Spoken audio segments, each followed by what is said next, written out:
Yo, dang. Oh, wow, look at all those colors. Yo. It's very easy to make all these colors, and I'm going to show you how to do it all naturally. And super cheap, super easy. I'm going to show you how to make all these colors. So you can do this technique with cotton. I'm doing it with corn husks. I haven't experimented with cotton, but I've heard it all works pretty well with cotton as well. So I'd encourage you to try if you want to. But so I'm just going to prep my corn husks by just shucking them corns and then toss them in a paper bag. Just let them sit for a couple days, dry out. Don't put them in a plastic bag. I put them in a grocery bag. I put a couple in a grocery bag, and then they just got really moldy, so don't do that. So now, before we dye the corn husk, we're going to want to prep it by we're going to make what's called a mordant, and that's going to be 4 parts water to 1 part vinegar. There's a couple other ways you can do this, but I've only experimented with water and vinegar, so that's what I'm doing. So yeah, just do a 4-to-1 ratio with your water and vinegar, and then we're just going to bring that to a simmer.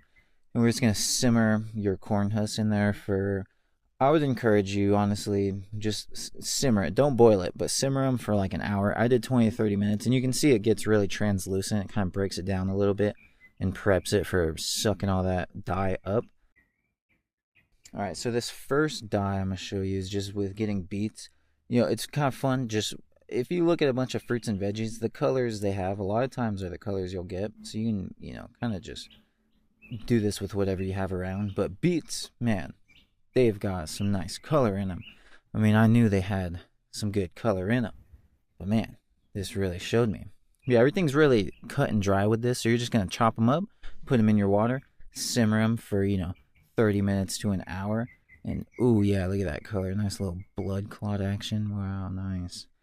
Yeah, and then look right here. So I simmered those last ones for a while, but then this one I already simmered the beets, but then I just let water sit in there for overnight, just cold tap water in there, and that got really dark. That made, that really came out swinging with some dye, you know what I'm saying? So that was pretty cool. And so now I'm just gonna pour them in. Yeah, make your dye. Get your prepped corn husks. Make sure they're prepped. Like, corn husks, they're not gonna take it if you don't do that mordant. I mean, they will, but not nearly as good, because look how vibrant that is. And they do dry a little bit darker, but man, just look at that. It really soaks it up and looks so good. Alright, and then same thing with everything. Now, I'm going to make an orange, yellow/orange dye with carrots.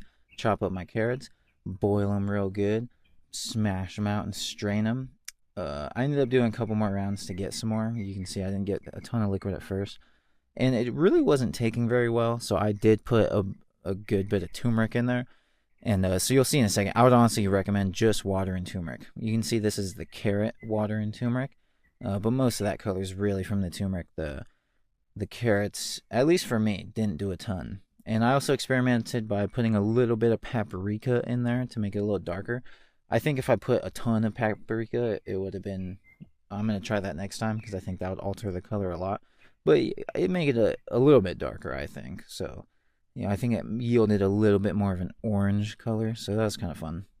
And so right here I'm showing you, this time I just did water and turmeric, and then actually a little bit of alcohol, a little booze. Because, where something with the pH reacts, so the alcohol makes it more acidic. So if you want to make a more highly yellow color, a little bit of vodka can help you get there. And you can see how nicely yellow that comes out. Now I'm going to do the same thing with red onion skins. Also later you're going to see I do it with yellow onion skins. And look how nice that comes out. Pretty nice, I mean, it looks, same thing. Just get your onion skins, crush them up, boil them in the water for a while, and then boom. It came out nice. I like how that one looks a lot. And pro tip, if you go to Walmart and just rip onion skins off, you ain't even got to pay for them, son. Now I'm going to make a pink dye with avocado pits, interestingly enough. Yeah, so just get your avocados. This one's definitely a little more expensive, so, do it on like guacamole night or something, but get those pits, and then you're going to peel the skin off the pits, and then you can see already kind of that pink coloration you get. And so I just simmered this in a pan, and I'll tell you, I didn't have very high hopes for this. I heard it works, but I was like, yeah, whatever, buddy, we'll see. But then right away, you can see the pigment on the seed. Just that pink pigment really comes out. I was like, all right, man, maybe there's something to this. And pretty quick, you can see this nice pink color coming. Now, you can also do this with avocado skins. And apparently, it comes out with a pretty similar pink color. So I'll do that next time. I put a little bit of vinegar in here to try and yield a little bit of a brighter color. Not sure if that helped or not. You can see the color I got. It's got a little bit less pink. I don't know, but an interesting color. I do like it. It looks pretty similar to how the onion skins came out, which you'll see in a second, the yellow onion skins. So, you know, that's a little bit of a cheaper way of doing it. But I would be interested to experiment with that further, because you really saw in the pan, it looked really nice and pink. So I was honestly pretty surprised by that. And so now we're going to make a brown one, brown dye. So I'm just using coffee grounds. You can also use black tea. I did coffee grounds and just made some pretty strong coffee, and then just boil them in, you know, same as everything. Just boil your prepped corn husk and whatever, you know, whatever substance you made. And yeah, that comes out pretty nice. And now this is how you make blue or purple with blueberries. I just use frozen blueberries, toss them in the pot, and holy snap, look how vibrant that is. Isn't that? I just think that's crazy. Yeah, that was just blueberries. Just blueberries. And I'll show you in a minute how you do blue and purple with those. And now here we go with the yellow onions. This is going to make kind of a nice ambery. Look at that. Nice amber color. Bam. Look at that. Nice little cup of urine. And so I did the same thing. You can see that darker, you know, the more dehydrated urine I just poured in. That was onion skins. You know, I boiled the onions, and then the darker one, I just let the water sit with the onions overnight with no heat, and it got a little bit darker. So honestly, just let them sit for a long time. So here I'm getting black beans, and this is actually going to make purple or blue. And you can do the same technique with the blueberries, but I'll show you in just a second. And so this is interesting. You just get a bag of black beans, uncooked black beans. You want a bag of raw black beans. Fill them up with water, cover them by like an inch of water, and then just let it soak overnight, and you're going to get a nice blue dye. And then, so how I was talking about that pH, you can get baking soda and put it in there, and that's going to give you a more blue color. I don't really know why, but it does. Same thing with vinegar. Well, opposite to vinegar. The baking soda yields more blue, and the vinegar yields more pink to purple. So you can see both that's just bean water, but then you can get purple or blue. So right here, I think it came out pretty nice, pretty vibrant, kind of a dark, a little bit blue, a little bit purple. I don't know. Pretty nice purple, though. I love that stuff. And so, yeah, as I said, you can do that same technique with the blueberries. And then now I'm going to show you how to make black. And this is kind of interesting. This technique, shout out to my pops. He's the one who put me onto this technique. I would not have known how to make black. And so basically, I'm just brewing some black tea and then let it sit in there for a little bit. Just to get a little bit of those colors in there.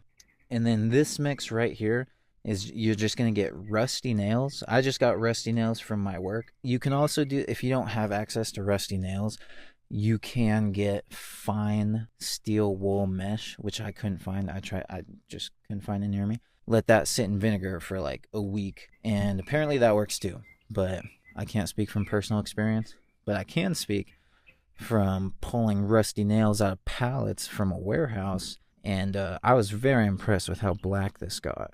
So in my last video, I made the flowers, and if you want to make more colors of flowers, you can use these techniques, make a whole beautiful bouquet, which I'm sure I'll do at some point. Yeah, you can peek out that last video, but in the next video, I'm gonna post like next week, kind of like a clown jester out of corn. So it's a corn doll. And I made some colorful clothes, and I'll show you that. I'm getting sidetracked. Don't wanna die, but I do wanna make some. Make some for the corn husk, for the... Make some for the corn husk, for the... Watch them just soak it up, something like the summer sun. Watch them just soak it up, something like a new spun. Know this beat bad, man, something like a new sun. So I can show you how to make pink, even blue, son. Let me take you to school, son, man, it's too fun. What color do you want? I don't mean to flaunt, but I can make any color, any place, any day. Any color, many ways, any day. And I do it, what? Do it naturally.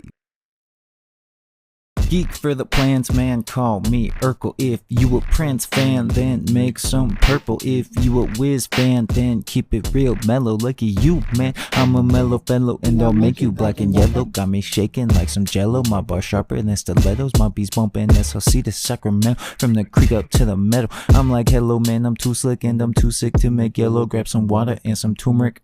Don't wanna die, but I do wanna make some for the corn husk, for the make some for the corn husk, for the make some for the for the man. Don't wanna die, but man, I just made a bunch for a bunch of corn husks. So I bunch them up, toss them in the little pot, got the pot real hot. Now the club going up on a Tuesday. What? Story time with Eddie. Oh, yo, DJ Kelly. Story time with Henny. DJ Kelly. Oosh, I'm breaking the fourth wall to tell you a story, because since I'm making dye, that's got me thinking about dying, and that's got me thinking about my chickens that died and lost their heads. So I'm gonna tell you about that. So if you don't want to hear about chicken death, don't watch this part. But thanks for watching the rest. But alright, so I lived in California, right, with my parents growing up. And we had a big yard. We had chickens in the trees, chickens on the ground, ground and tree chickens. They'd sleep in the trees at night. And every morning, I'd come out to feed them. And so every morning I come out and boom, 20 pollos surrounding me.